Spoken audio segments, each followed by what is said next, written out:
Bonjour et bienvenue. Aujourd'hui, on s'intéresse à l'électronique embarquée et on va pour cela utiliser la plateforme Arduino. Et comme on n'a pas toujours le matériel à sa disposition, on va utiliser un site qui s'appelle Tinkercad qui va nous permettre de faire de la simulation de ces cartes Arduino. Simulation, c'est-à-dire qu'on va faire comme si on avait le matériel. On le voit sur la partie droite, on a possibilité d'aller chercher une carte Arduino, type Arduino Uno, avec sa platine de prototypage. Toujours dans la bibliothèque, on peut aller chercher des composants, les composants basiques. Là, on cherche à faire clignoter une DEL, donc on va la récupérer, l'insérer sur notre platine de prototypage, on peut changer la couleur, et ensuite, on va relier une de ces broches au plus 5 volts.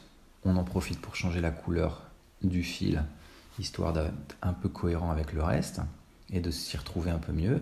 On rajoute une résistance de protection, attention à bien préciser une valeur de 220 ohms, qui va donc protéger la DEL, éviter qu'elle ne grille. Et on relie celle-ci à un port d'entrée-sortie de la carte Arduino. Ici, le port numéro 10. On en profite pour renommer notre projet et on va modifier le code. Alors, pas un code en bloc, on est en lycée, donc maintenant on va travailler avec un langage de programmation. Voilà, j'ai accéléré l'écriture du programme, je vous le détaille rapidement. La première instruction, la première ligne, ça définit une variable globale qu'on appelle port DEL, le port sur lequel est branchée la DEL tout simplement, et on lui affecte la valeur 10, valeur qui correspond au branchement. Ça c'est important, il faut que les deux soient cohérents. Dans la fonction d'initialisation, qui ne s'exécute qu'une seule fois, la fonction setup, on a une seule instruction qui nous précise que ce port DEL, c'est une sortie.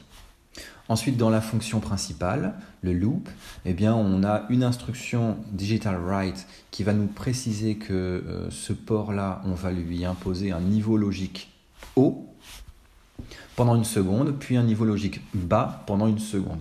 Ce qui va avoir pour effet, dans la mesure où ça va se répéter, la fonction loop, loop voulant dire une boucle, donc ça va se répéter indéfiniment, ça va avoir pour fonction de faire clignoter notre DEL.